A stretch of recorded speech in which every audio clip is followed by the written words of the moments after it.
अध्यक्ष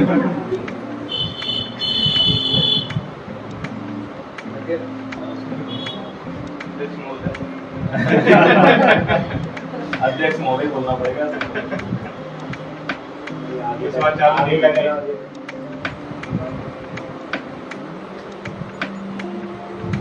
सबसे पहले तो मेरे सभी साथीगण को स्वतंत्रता दिवस की हार्दिक शुभकामनाएं, वंदन, अभिनंदन।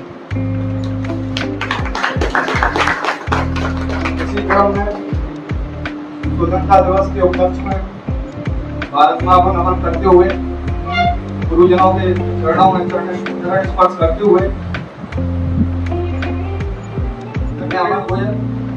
एमपी हाईकोर्ट असिस्टेंट ग्रेड 3, जैसा कि तीन भैया भी बता चुके हैं कि कोई भी एग्जाम हो बिना मेहनत के क्रैक करना मुमकिन नहीं। उसके लिए एफर्ट, स्मार्ट वर्क और कुछ अपनी टेक्निक जब ही आगे कुछ अपन दूसरों से अलग कर पाएंगे। हम सब ग्रुप में स्टडी करते थे, सर के पास भी जाते थे, डिक्टेशन भी हमने कम से कम ऐसा कोई चैनल की वजह यूट्यूब पर जिससे डिक्टेशन हम कर पाए। एक दिन में हम कोचिंग पर करके जाते थे, वो तो अलग। ऑडियो कॉल के माध्यम से 10 से 20 डिक्टेशन रोज करते और उनका अनुवाद 2-4 डिक्टेशन और करते और पढ़ते मिलान करते फोन पर, क्योंकि एक ही जगह बैठना संभव नहीं हो पा रहा था। जियो की सुविधा है तो क्यों ना लाभ उठाया जाए। तो कॉल लगाते थे, 1-1 घंटे में, 2-2 घंटे में डिस्कनेक्ट हो रहा है, एक कॉल डिक्टेशन कर रहे हैं। और जैसा कि अपनी भैया का स्टेनो में हुआ, मेरा ग्रेड 3 में हुआ, तो उसमें सिर्फ 1 या 2 या 4 गलती का ही फर्क रहा है। क्योंकि आप देख रहे होंगे कट ऑफ तो पॉइंटों में भी बाहर हो रहे हैं बच्चे। हमारी डिक्टेशन अच्छी गई थी, सब कुछ बढ़िया गया था। हम सोच रहे थे कि दोनों का 2 में नहीं तो 3 में तो हो ही जाएगा, लेकिन कोई ना, जो मिला एक प्लेटफॉर्म मिल गया अपन को। अब इससे अपन आगे जो करना चाहे वो कर सकते हैं, कोई प्रेशर नहीं, कोई दबाव नहीं रहेगा। माता पिता भी फ्री हो गए कि बच्चा अपने पैरों पर खड़ा है। और सबसे मेन बात, प्रिपरेशन में सबसे मेन बात है धैर्य रखना। अगर आप में धैर्य नहीं है, आप सोच रहे हो कि 6 महीने में जॉब मिल जाए, 1 साल में जॉब मिल जाए, पर उसके लिए आप मेहनत भी नहीं कर रहे हो कि 2 घंटे पढ़ लिए हो गया, सिलेबस भी नहीं हो पाया, सोच रहे हैं कि सिलेक्शन हो जाए, तो वो भी पॉसिबल नहीं है। उसके लिए आपको सबसे पहले तो 1 साल प्रॉपर अपने सिलेबस रखने में देना ही पड़ेगा, प्रॉपर तरीके से। जी नहीं कि रात की आ गई, 8 दिन पहले गायब हो गए, ऐसे हो आ रहा है रक्षाबंधन तो सर तो देंगे 27 से छुट्टी, बच्चे 22 से संडे मिल गया, चलो घर को, तो 2 दिन का काम बिछड़ गया। ऐसे तमाम चीजें, जीएस पे जाते हैं, मैथ पे जाते हैं, बहुत सारी चीजें हैं। मैंने बहुतों को सुना है कि मैथ में दिक्कत है, जीएस में दिक्कत है। अगर मैथ पे वर्क ही नहीं हुआ तो दिक्कत तो बनेगी। जब मैंने प्रिपरेशन की थी तो मैंने मैथ की राकेश यादव 7393 दोनों पूरी टूट डाली थी, एक बार, और 2 बार किरण कर ली थी। अंकित भी गवाह इसका, वो ही देखता था। अंकित जब भी मेरे रूम पे आया बोला तो मैथ ही लगा रहता है। मैंने कि पहले 2 सब्जेक्ट तो स्ट्रॉन्ग कर लें जिसमें अपनी ताकत बन सके, क्योंकि इंग्लिश तो हिंदी मीडियम बैकग्राउंड से है, तो इंग्लिश तो सभी की दिक्कत बनी हुई थी हमारी, और वर्क भी किया, वो हो नहीं पाया हम पे। तो जी है कि मेहनत करते रहो, सिलेक्शन एक ना एक तो मिलेगा। जी मत सोच लेना कि हमारा सिलेक्शन नहीं होगा, इनका हो रहा है, हमारा नहीं होगा, तो ऐसा नहीं है। मेहनत करोगे सिलेक्शन होगा। अब जी हाईकोर्ट की तो ठीक है दोबारा आएंगी, लेकिन अभी प्रेजेंट में राजस्थान हाईकोर्ट की अपॉर्चुनिटी है आपके पास, उसमें तो पेपर भी नहीं है, सीधा मेंस का खेल है। जैसे बताना चाहूँ 2017 में जो पेपर हुआ था उसमें बच्चे लीगल लिटरेचर की प्रैक्टिस करके गए थे, जबकि 2015 में लीगल बोली थी राजस्थान में, और 2017 में उन्होंने संपादकीय बोली। सभी बच्चे के होश उड़ गए वहां देखते। जैसे हम हाई कोर्ट में करके गए थे, लीगल की हमेशा मेवाड़ बोलते थे, हमारे होश उड़ते थे, क्योंकि लीगल की इतनी प्रैक्टिस हो गई कि मेवाड़ समझ में नहीं आ रही थी। और जब ITI की थी, जब OP शुक्ला और मेवाड़ में प्रैक्टिस की, तो अपन जिस पे जितना वर्क करेंगे वो हमारे कई वर्ड थे, प्रीन भैया से भी पूछते थे डाउट, सर से पूछते थे, गूगल करते थे, आपस में डिस्कशन करते थे, तो तमाम छोटी छोटी चीजें डाउट वाले बहुत से क्लियर हो जाते थे। अब हाई कोर्ट में तो चीजें जैसे अविभाग लिखा आपने तो उसको अलंक नहीं लगाया तो गलत, दावत लिखा अलंक नहीं लगाया तो गलत, साथ ही जगह सा बना दिया वो गलत। तो छोटी छोटी चीजों पर ही वर्क करके एक सिलेक्शन की राह पर पहुंच सकते हो। अब राजस्थान हाईकोर्ट का तुम सबके लिए बढ़िया अपॉर्चुनिटी है, सर मेहनत भी कराएंगे, उसके लिए करा भी रहे होंगे, लेकिन सर से ज्यादा तुमको सेल्फ मेहनत करना है। अगर कोई नहीं है तो एक ग्रुप बना लो जो पॉजिटिविटी हो, उसमें अपने जैसा ही बंदा हो, करने लायक हो, जी नहीं कह रहे ये वो वही हम ही कर रहे हैं शाम को लेके, ऐसा नहीं। तो घर पे जितनी अगर तुम डिक्टेशन लिख सकते हो राजस्थान हाईकोर्ट में उतना ही प्रॉफिट मिलेगा। अगर राज्यों में तो 5% रहता था, इसमें तो UR पूरा खुलाया था राज्यों के लिए, तो सबसे बड़ा फायदा 270 की समथिंग वैकेंसी है, तो बढ़िया अपॉर्चुनिटी है राजस्थान हाईकोर्ट की। तो यही है, बस मेहनत करो, सफलता तो मिली जाएगी। किसी का कोई क्वेश्चन डाउट हो वो पूछ सकता है, कोई किसी भी चीज में, किसी भी सब्जेक्ट से रिलेटेड।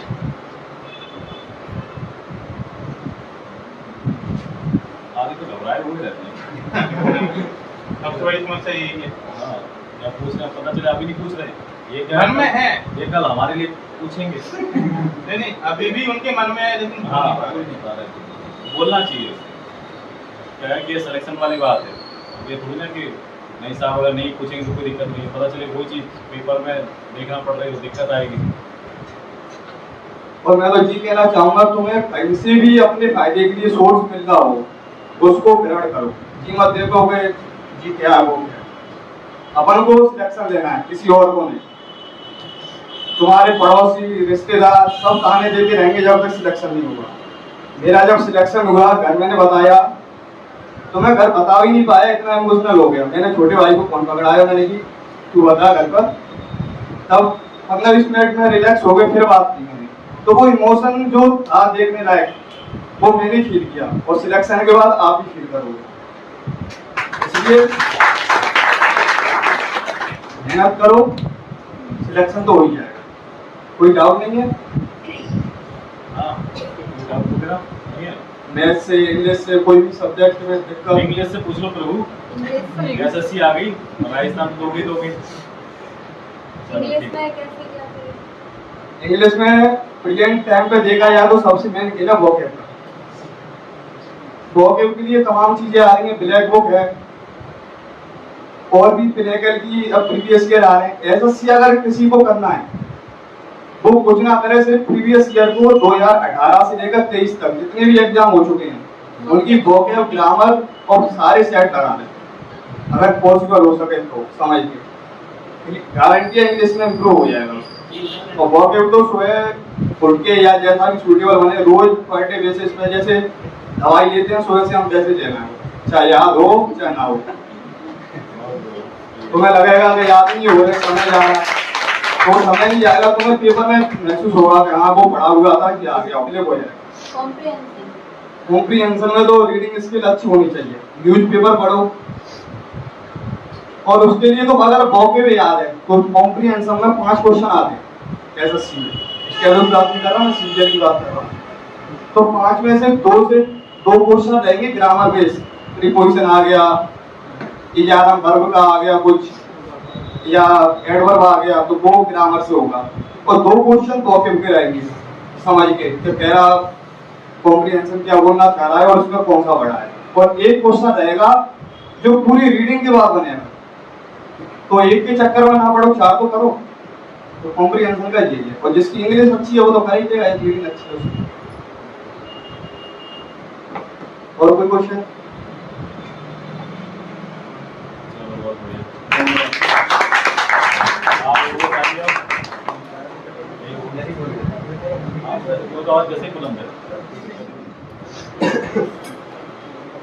जैसा कि भैया ने बताया, तो उनकी मैं सुन रहा था, तो 2-3 पॉइंट मैंने पकड़े जो कि आपके लिए बहुत आवश्यक है।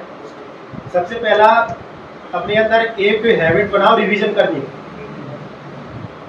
अगर आप जो पुराना रिवाइज करोगे वही आपको मदद करेगा आगे चल।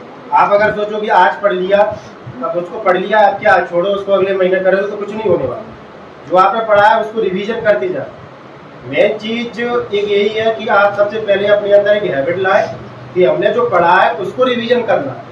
क्योंकि जब आप एग्जाम हॉल में जाते हो तो वो क्या है, जो पूरा रहता है ना, तो एक तरीके से कचरा हो जाता है। और जैसे आपकी चीज़ है, रिवीजन की हुई चीज़ है, तो बहुत जल्दी इफेक्ट करती है। तो सबसे पहली बात रिवीजन की। दूसरी बात, इन्होंने बताया कि जैसे मेरा स्टेनो में इनका ये 3 में हुआ है, तो उसका एक प्रमुख कारण था। प्रमुख कारण क्या था कि इन्होंने एक गलती के चक्कर में एक पोस्ट नीचे आए। क्या गलती थी? मेहनत बराबर थी, मेहनत में कोई कमी नहीं थी, लेकिन जो कहते हैं ना कि प्रेजेंस ऑफ माइंड, वहाँ पे इन्होंने क्या किया कि आप जैसे स्टेनो लिखते होगी तो किए जा रहे हैं, तो उसके लिए आप क्या लगाते हो? बहुवचन की बिंदी लगाते हो। लगाई इन्होंने, लेकिन उस टाइम में क्या प्रेशर इतना रहता है कि आपको समझ नहीं आता। तो इन्होंने क्या, बस वही जो 4 गलतियां बताई इन्होंने, वो यही गलतियां किए जा रहे हैं। तो 4 गलतियां इनकी वो हो गई, तो इसलिए ये पिछड़ गए। तो ये 2 चीज़ें हो गई। तीसरी चीज, ये सब अफवाहें या कह लो कि सब झूठी खबरें हैं कि 16 घंटे पढ़ना चाहिए। इस किसकी बात कर रहा हूँ? ये मैं आपके उसकी बात कर रहा हूँ, मैथ रीजनिंग वगैरह उस वाले क्वेश्चन की फ्री वाली। तो इतना लोड नहीं। आप जैसे 24 घंटे हैं, 3-3 डिवाइड कर लो, 8 घंटे पढ़ना है आपको दिन में बस, और 8 घंटे सोना है। ऐसा भी नहीं कि 4-5 घंटे की नींद ले रहे हैं, पता चले कि माइंड ही डिस्टर्ब हो रहा है ना। तो मान चलो उस दिन आपने पढ़ाई कर ली, उस दिन जोश आ गया, आपने बस से पूरी रात कर दी, 3-4 घंटे से पता चला कि अगले दिन हंसाई हो गए, तो उसके चक्कर में 4-5 दिन खराब हो गए तुम्हारे। क्या हुआ? उससे कोई फायदा हुआ? तो आपको 8 घंटे की पर्याप्त नींद लेनी है, 8 घंटे पढ़ना है, और बाकी के बचे हुए 8 घंटे में आप मूवी देखो, दोस्तों के साथ घूमो, टीवी देखो, मोबाइल चलाओ, खाना पीना जो भी सब कुछ करना है वो 8 घंटे में करना, ज़्यादा नहीं, सिर्फ 8 घंटे। ये हो गया तीसरा पॉइंट। और चौथा पॉइंट मैं आपको बताता हूँ जो मेरे साथ घटना हुई। होशियार नहीं बनना। सबसे बड़ी बात क्या है? होशियार नहीं बनना। हुआ क्या था, सर भी गंवाया, लेकिन उसमें क्या थोड़ी बहुत गलती मेरी थी, लेकिन उस समय कोरोना की गलती थी। जब मेरा रेलवे में हुआ, रेलवे स्टेनो, तो उसमें क्या हुआ, कोरोना के बाद मैं डायरेक्ट आया, तो उस समय क्या है, हाथ पैर हमारे ढीले थे स्टेनो में। क्योंकि यदि आपको सर बताते होंगे, आपने भी अनुभव किया होगा, जैसे आप 2-3 दिन जैसे स्टेनो लिखना छोड़ दो, आपको अपने आप अगले दिन फर्क पता चल जाएगा कि आपको लिखनी ही नहीं आएगी। चाहे आप कितनी भी बड़ी धुरंधर हो, थोड़ी बहुत गलतियाँ आपकी, जैसे 5 आ रही है तो 10 आ जाएंगी, 10 आ रही है तो 15 आ जाएगी। तो वो चीज़ नहीं छोड़नी है। मेरा प्री निकला, मेरा मेंस होना था, मैं सर के पास आया, टाइम था बस 1-1.5 महीने का। उसमें क्या हुआ था कि मेहनत, तो अब क्या हुआ, देने गए वहाँ पे, अब देने गए तो वो इतनी खतरनाक बोली तो सब खत्म वहाँ पे। तो उससे सीखा, उससे व्यक्ति किससे सीखता है? व्यक्ति सीखता है गलतियों से। हमने गलतियाँ की, हमने उस चीज़ को स्वीकार किया। सबसे बड़ी चीज़ होती है स्वीकार करना। आप सब लोग यहाँ बैठे हो, आप सब लोगों की अपनी स्थिति खुद को पता है।